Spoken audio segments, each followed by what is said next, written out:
Samantala, masayang sinalubong ang pagdating ng imahe ni San Pedro Calungsod mula sa Vatican City.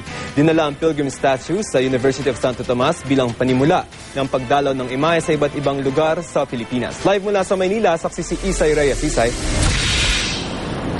Joseph, alas 11 nga ng gabi natapos ang vigil dito sa Santissimo Rosario Parish o UST Chapel para nga sa pagdating ng imahe ni San Pedro Calungsod mula sa Vatican City. Paglabag sa NAIA mula Vatican City, isinakasakyang may plexiglass ang pilgrim statue ni San Pedro Calungsod. Pagkatapos ay ibinyahe na ito papuntang UST bilang formal na pagsisimula ng Duaw Nasud o Visitation of the Image sa iba't ibang bahagi ng Pilipinas.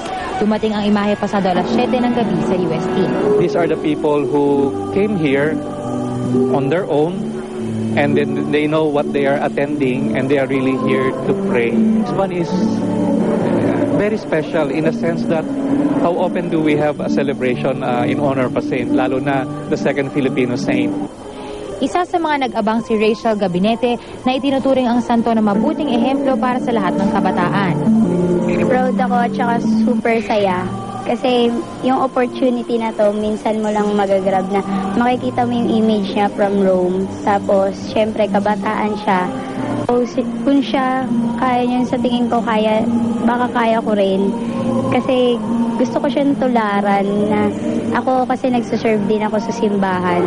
Habang isinasagwa ang venerasyon, kumanta ng thesis songs ang choir. Dito, taimtim na pumila ang mga tao para mahawakan ang imahe ng santo. Tatagal ang Duaw Nasud o paglilibot ng pilgrim statue ni San Pedro Calungsod hanggang November 26.